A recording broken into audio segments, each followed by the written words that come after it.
Cześć, cześć, cześć, witajcie serdecznie. W lesie pojawiła się amanitka, pojawiam się więc i ja po długiej przerwie. Wiele się przez ten czas wydarzyło, będzie jeszcze, myślę, chwilę czasu, żeby o tym poopowiadać.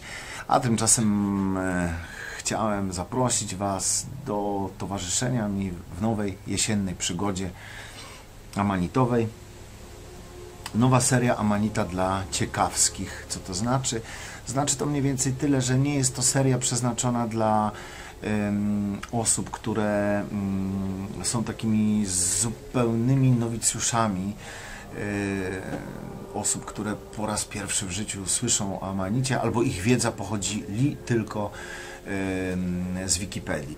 Więc wszyscy ci, którzy myślą jeszcze, że Amanita jest jakimś straszliwym, przerażającym, trującym grzybem, którego należy w lesie niszczyć, który odpowiedzialny jest za śmierć w bólach wielu osób, na razie niech sobie może doczytają albo wrócą do pierwszej mojej serii pod tytułem Amanita dla początkujących, gdzie krok po kroku staram się wprowadzić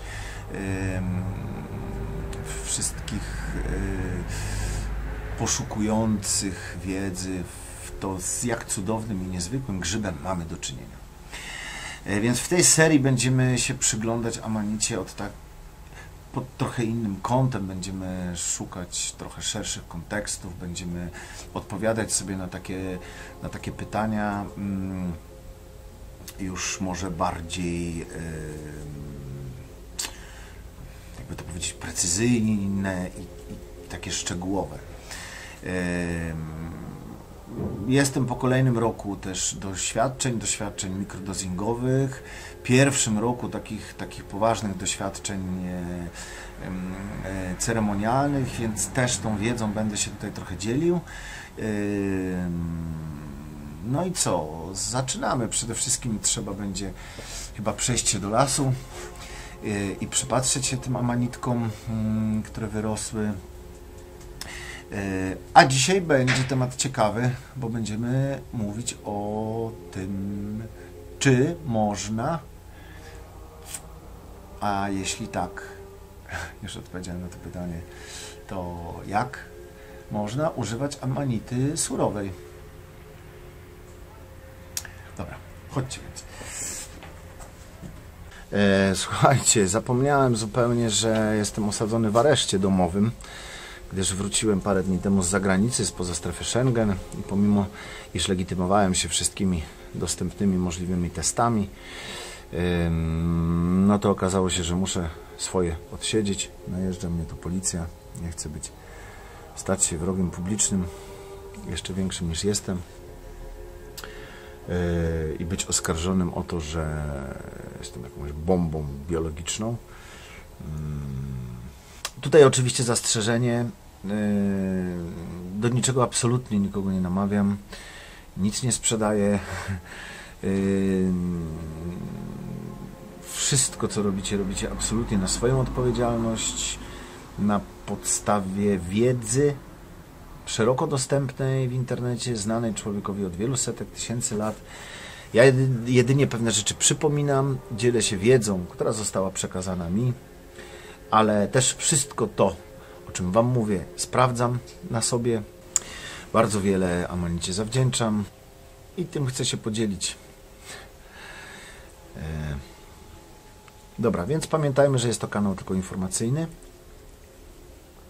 przypominający pewne tradycje leczenia się tym grzybem. Muchomory to jest przebogata, potężna rodzina królów i królowych lasu. Wśród muchomorów są grzyby całkowicie jadalne. Wśród muchomorów są grzyby, które są lekarstwami lecznicze, jak amanitka, które można stosować w swoim życiu, ale trzeba wiedzieć jak, żeby nie zrobić sobie krzywdy, jak to z każdym lekarstwem.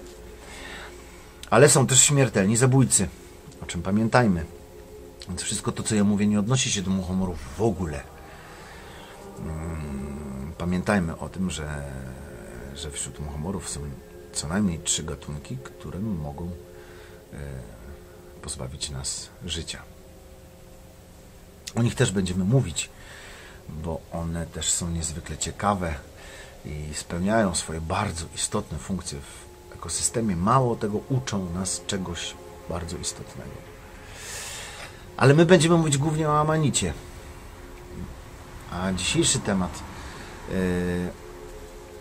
będzie takim tematem, w którym trochę zaprzeczę sam sobie z poprzedniej serii, bo mówiłem w poprzedniej serii o tym, że żeby spożywać amanitę, musi ona być wysuszona, skuringowana, przygotowana itd. I to oczywiście wszystko prawda.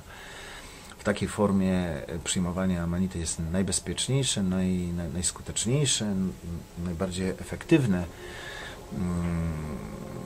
Niemniej jednak ja nie wyobrażam sobie jesiennego spaceru do lasu bez uszczknięcia kawałka świeżej, pachnącej, cudownej, smacznej amanitki, która aż prosi się o to, żeby chrupnąć sobie jej kawałek. Co też zaraz uczynię. Z jedzeniem surowej amanity,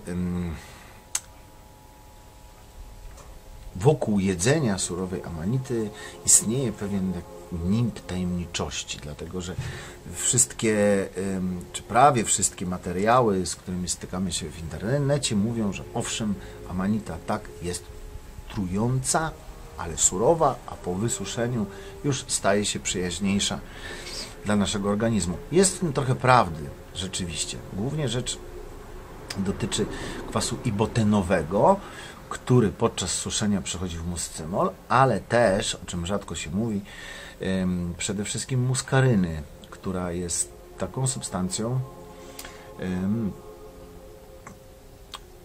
której zbyt wysoki poziom w naszym organizmie możemy dość boleśnie i nieprzyjemnie odczuć.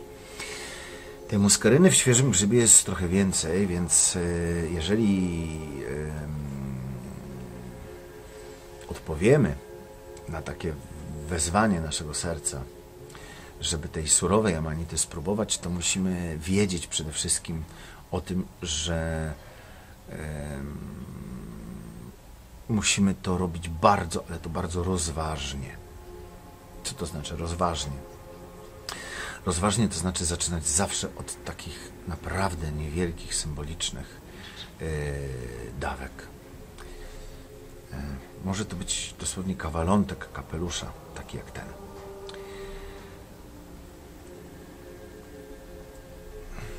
Uważam i sprawdziłem to wielokrotnie na sobie, że amanita jedzona na surowo w takich naprawdę niewielkich, mikrodozingowych dawkach ma bardzo dobry wpływ na naszą psychikę, na nasz organizm, na nasze samopoczucie i nie powoduje żadnych szkód ani krótko, ani długofalowych w naszym organizmie.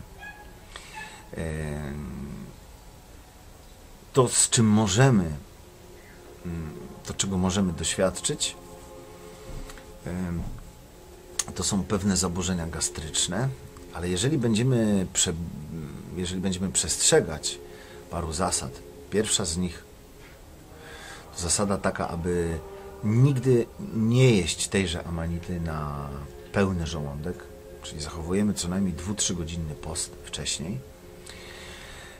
Jeżeli tylko mamy w pełni sprawnie działający układ pokarmowy, czyli zaopatrzeni jesteśmy na przykład w woreczek żółciowy i w sprawną pompę protonową, która wydziela odpowiednią ilość kwasów w odpowiedzi na białka hemolityczne zawarte również w grzybie, to możemy bezpiecznie taką amanitkę skonsumować.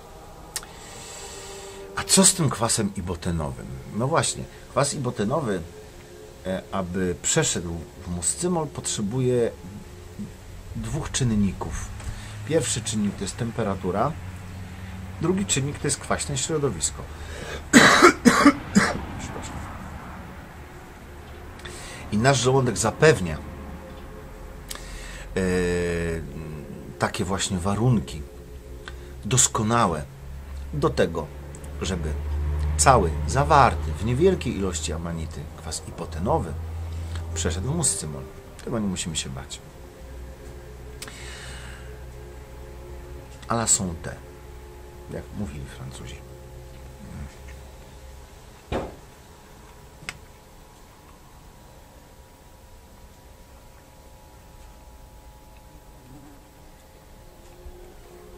Surowa amanitka jest pyszna. Surowa amanitka w lesie ma trochę inne działanie niż amanity wysuszone. Moim zdaniem trochę bardziej czytelne i trochę bardziej nazwałbym to działaniem takim energetycznym i stymulującym. Amanitka znaleziona w lesie, pamiętajmy o tym, jest pewnego rodzaju kluczykiem. Tajemnym kluczykiem. Do czego? Do tego, abyśmy w większym stopniu byli w stanie skomunikować się z królestwem roślin i grzybów. Po spożytej w lesie amanicie czujemy bez wątpienia podwyższoną jakby wrażliwość energetyczną, bo tak to się stało w naszym świecie, że w jakimś sensie uznaliśmy, że rośliny, grzyby, zwierzęta pozbawione są w jakimś sensie świadomości, pozbawione są inteligencji, tylko dlatego, że my nie potrafimy się z nimi skomunikować. Bo próbujemy się skomunikować z nimi za pomocą narzędzi, które posiadamy, czyli myśli, słów.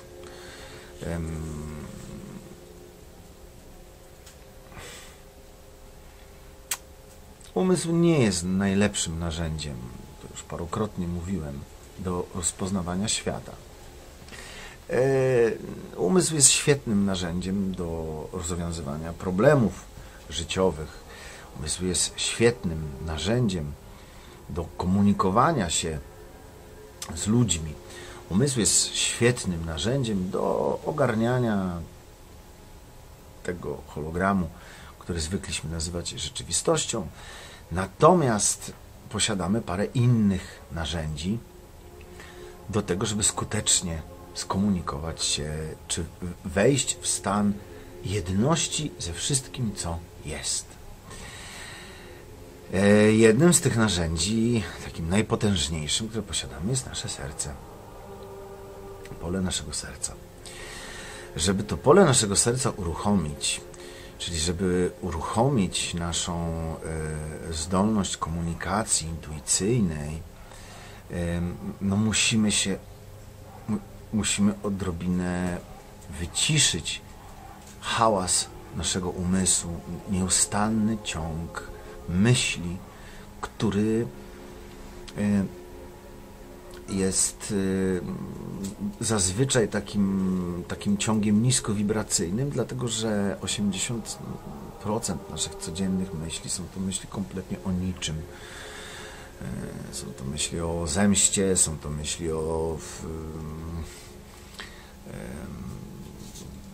są to dyskusje z samym sobą, z różnymi fantomami, które tworzymy w naszej głowie, są to wspomnienia dotyczące przeszłości. Większość tych myśli krąży wokół jakiegoś wirtualnego świata, który sobie stworzyliśmy i te myśli nie mają nic wspólnego z rzeczywistością. Żeby skomunikować się z rzeczywistością, musimy wejść troszkę głębiej w siebie i głębiej do siebie i w tym amanita nam naprawdę pomaga w takim ujęciu mikrodozingowym. Tu rzeczywiście jest wielkim, wielkim pomocnikiem, jest kluczykiem, jest tą króliczą norą, dzięki której możemy na chwilę, bo to jest pierwszy jakby taki zauważalny efekt, żeby wyjść ze strumienia myśli i pobyć z tym światem, nazwijmy go nieprzejawionym, do czego zachęcam, bez względu na to, jakich sposobów będziemy używać. Czy będą to sposoby, czy będzie to medytacja, czy będzie to modlitwa, czy będzie to bhakti yoga, czy będzie to chrześcijańska droga serca i akceptacji, poddania każdej chwili, która przychodzi bez względu na to, w jakim przebraniu przychodzi. Wszystkie drogi prowadzą nas do tego samego miejsca, do tej szczeliny, która w niektórych tradycjach zwana jest Wirakoczą i wyobrażana jest jako 8. czakra świecąca nad naszą głową, czy w innych tradycjach zwana jest świadomością Chrystusową, w innych tradycjach polem serca. Chodzi mniej więcej o to samo. O po prostu inny poziom percepowania rzeczywistości. Grzyby będące najstarszymi mieszkańcami tej ziemi, dlatego że zanim pojawiły się rośliny, musiały już być grzyby.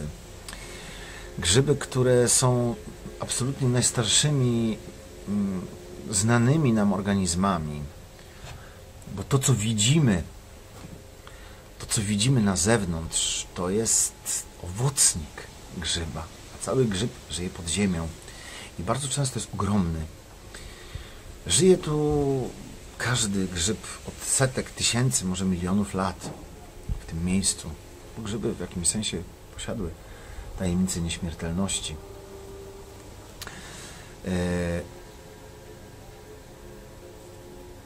Więc wchodząc w łączność za pomocą tego kluczyka ze światem nieprzejawionym, wchodzimy też w łączność z pewną mądrością, która przekracza znacznie wszystko to, co jesteśmy w stanie wymyślić sobie w swojej rozkojarzonej, męczonej i ciągle gdzieś biegnącej głowie.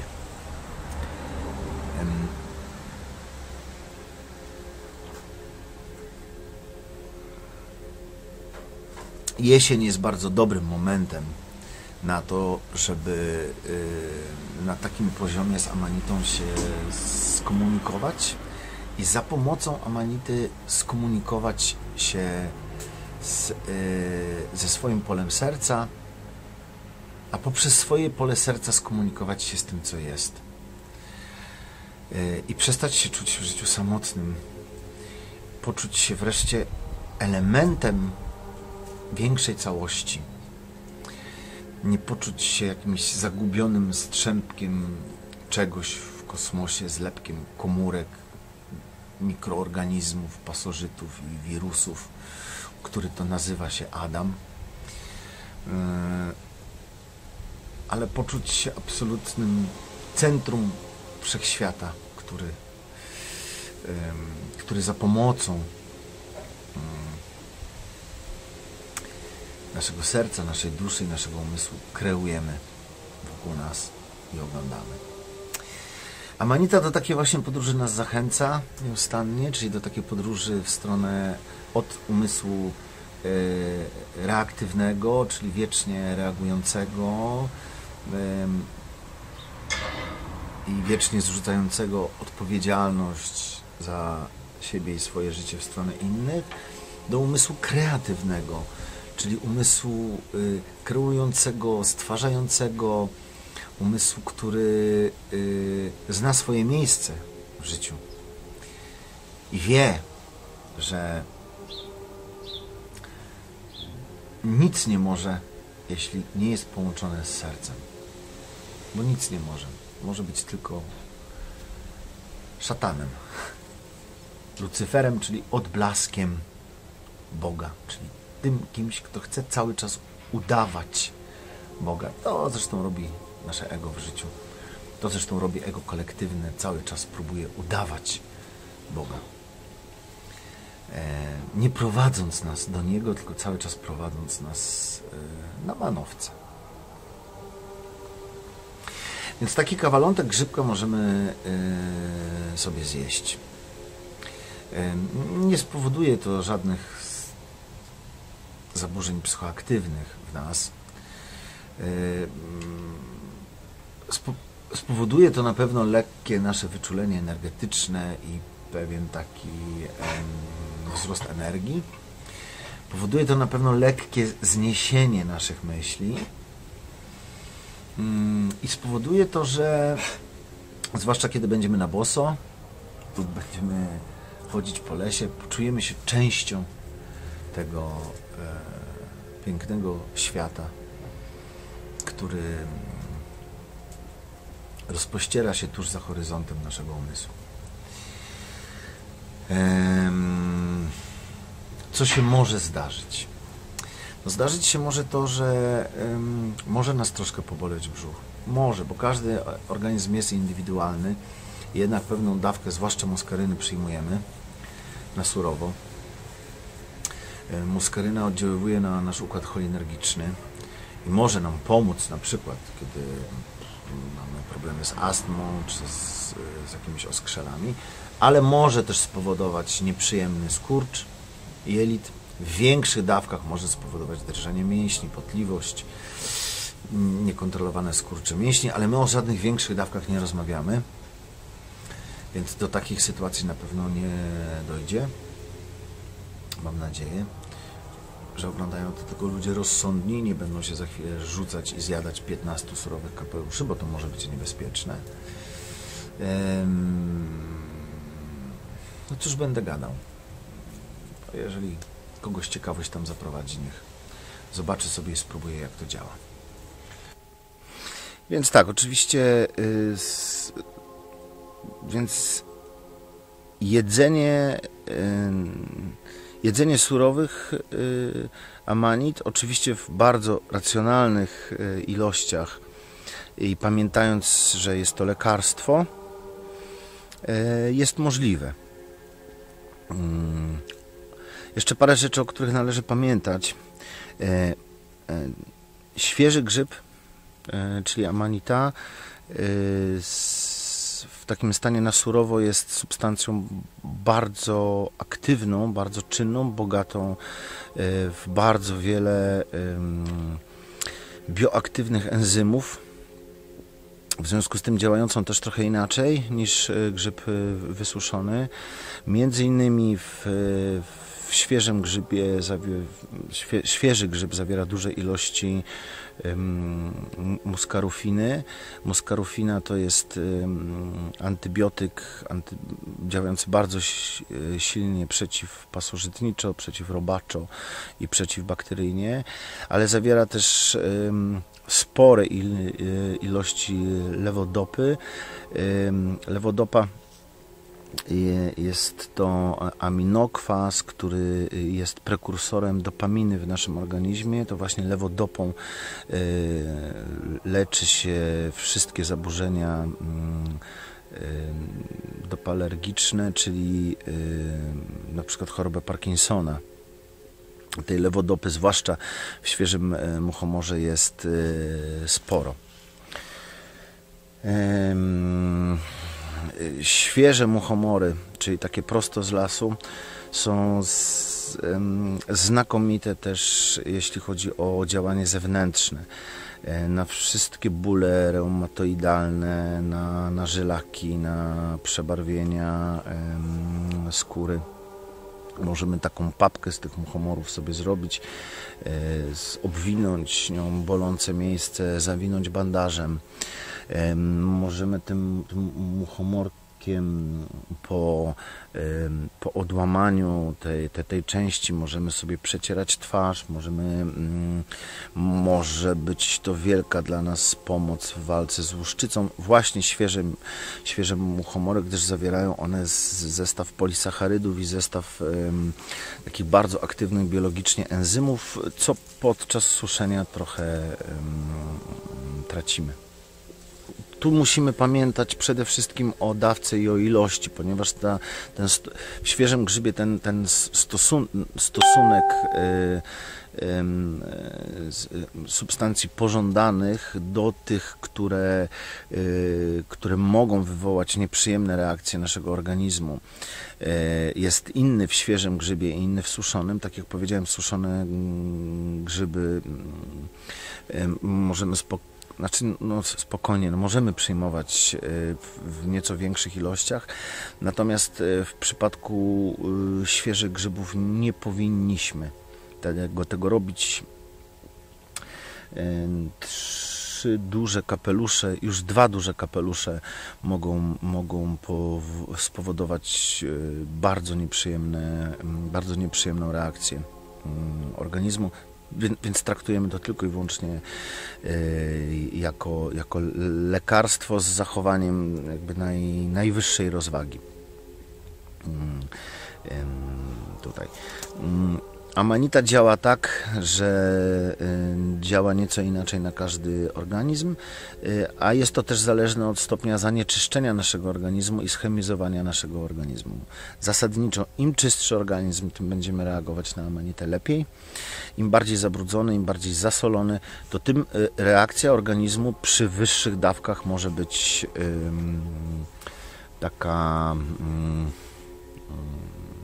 mniej przyjemna, tak bym powiedział. Każdy z nas, myślę, że to zaobserwował, że jak nasz organizm jest bardzo zasolony, po zjedzeniu amanity będziemy dużo więcej sikać.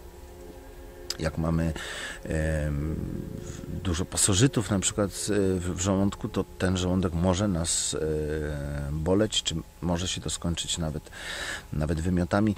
Więc w przypadku pracy ze świeżą amanitą jakby to już absolutnie zawsze zaczynamy od niewielkich dawek i raczej nie przekraczamy dawki połowy niewielkiego kapelusza. Co to jest niewielki kapelusz? To jest taki kapelusz, aczkolwiek połowa takiego kapelusza to już jest dla niektórych bardzo, bardzo dużo, więc myślę, że taka ćwiarteczka będzie optymalna.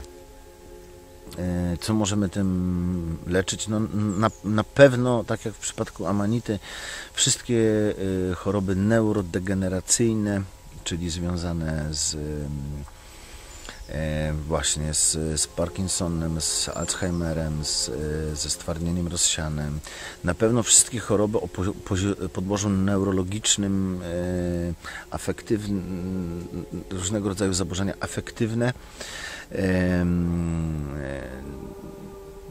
takie jak depresje, takie jak nerwice, takie jak różnego rodzaju dwubiegunowe zaburzenia afektywne, które też najczęściej związane są właśnie z zaburzeniami chemii naszego mózgu.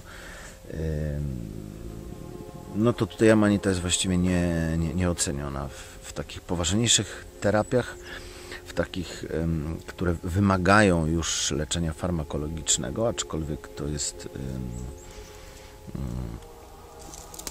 takie leczenie, które się dzisiaj stosuje, czyli głównie za pomocą barbituranów, benzodiazepin jest leczeniem takim bardzo krótkowzrocznym. Barbiturany pracują w obrębie tych samych receptorów co amanita, czyli receptorów GABA, ale przyczepiają się w innym miejscu, deformują ten receptor, uzależniają nas bardzo. Właściwie kiedy wejdziemy na drogę takiego leczenia się z różnych psychicznych schorzeń farmakologicznego, no to jest taka droga, z której potem bardzo ciężko zejść. Nasz organizm bardzo szybko od tych substancji uzależnia. Poza tym degeneracja naszego organizmu postępuje bardzo szybko. Jak wyglądają osoby leczone z choroby dwubiegunowej? No to myślę, że każdy z nas albo takie osoby widział, albo ma z nimi kontakt. Tu rzeczywiście te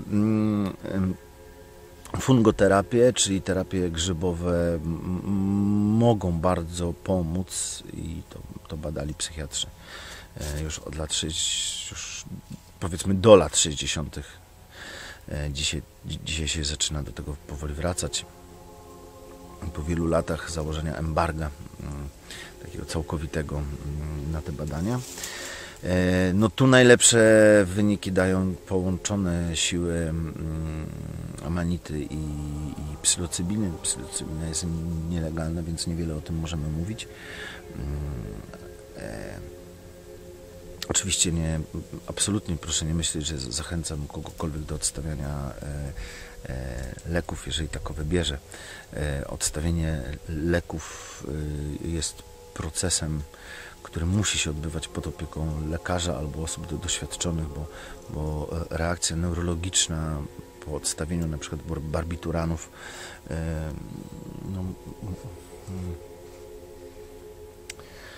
taka szybka i nieodpowiedzialna może też możemy po prostu tego nie złapać, może się zakończyć samobójstwem bądź jakimiś bardzo złymi rzeczami.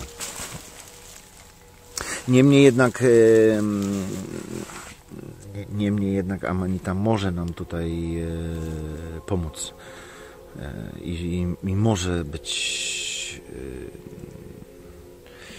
przyszłościowo wydaje się świetnym zamiennikiem, czy na pewno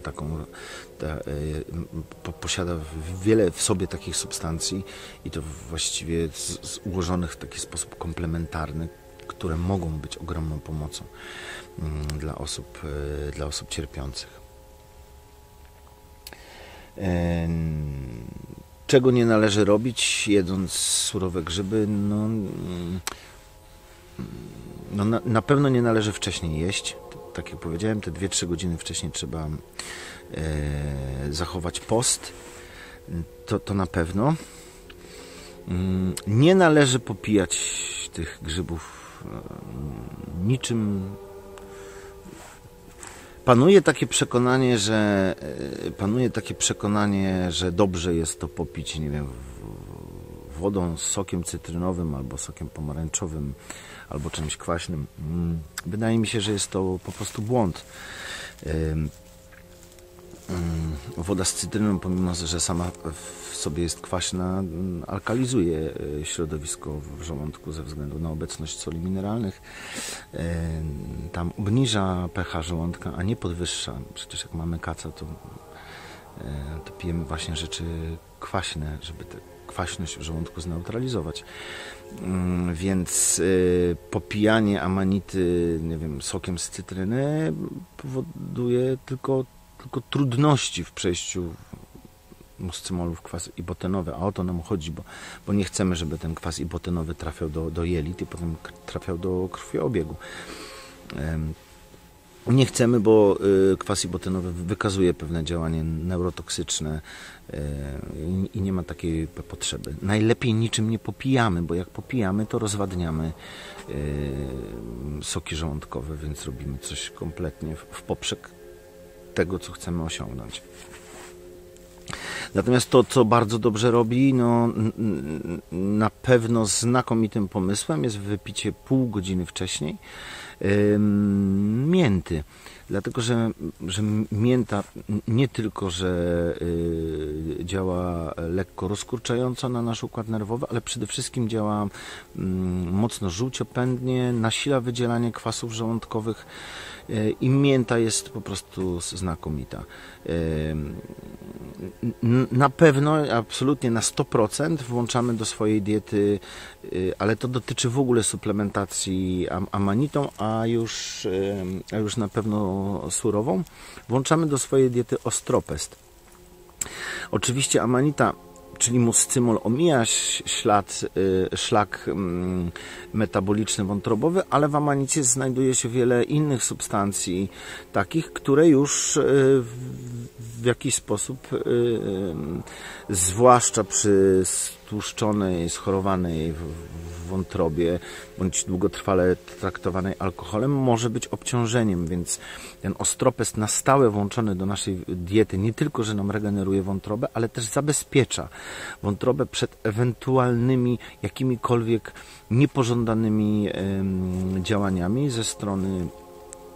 ze strony amanity, a przypominam, że chociażby mimo że w śladowych ilościach, ale amanita zawiera i muskarynę, i muskardynę, i parę innych substancji, które przy długotrwałym stosowaniu mogą być dla naszej wątroby odczuwalne. Dlatego ostropest plamisty w dawce 2 łyżeczek dziennie dodawanych do posiłku, do śniadania czy do jakiegoś szejka to jest absolutnie jazda obowiązkowa. Miętka to jest absolutnie jazda obowiązkowa, najlepiej wyhodowana w swoim podwórku. Robimy sobie gęsty napar na te pół godziny, przed wyjściem do lasu pijemy sobie taką szklaneczkę mięty i zaopatrzeni jesteśmy w nospę, zwykłą nospę, najlepiej nospę forte, dlatego że przy pojawieniu się jakichkolwiek dolegliwości żołądkowych, a takowe mogą się przytrafić, dlatego że każdy grzyb ma nieco inną zawartość, budowę biochemiczną i ten tak zwany efekt muskarynowy niekiedy po ćwiartce grzyba może się po prostu pojawić, żeby ten dyskomfort zlikwidować, żeby rozluźnić ten taki nieprzyjemny skurcz jelit, który może się pojawić. To nospa jest rzeczywiście znakomita, choć w moim przypadku wystarcza mięta. Zdarza mi się to niezwykle rzadko, ale czasem taki tutaj mięta jest absolutnie wspaniała. Także tak, pierwszy odcineczek mamy gdzieś tam za sobą. Myślę, że parę fajnych, pożytecznych informacji udało nam się przekazać. Myślę, co jeszcze. Na pewno jeśli chodzi o działanie bakteriobójcze, na pewno jeśli chodzi o działanie odrobaczające, na pewno jeśli chodzi o działanie antybiotyczne, na pewno jeśli chodzi o działanie takie, nazwijmy to dopaminowe, czyli stymulujące, to świeża amanita jest tutaj dużo skuteczniej działającym lekarstwem. Też przez wzgląd właśnie na całe bogactwo bardzo aktywnych biologicznie enzymów, też przez obecność lewodopy, czyli tego prekursora z dopaminy, ale też adrenaliny i noradrenaliny. Więc można by w takim, jeśli ktoś czuje taką potrzebę, to myślę, że w miarę bezpiecznie można by spróbować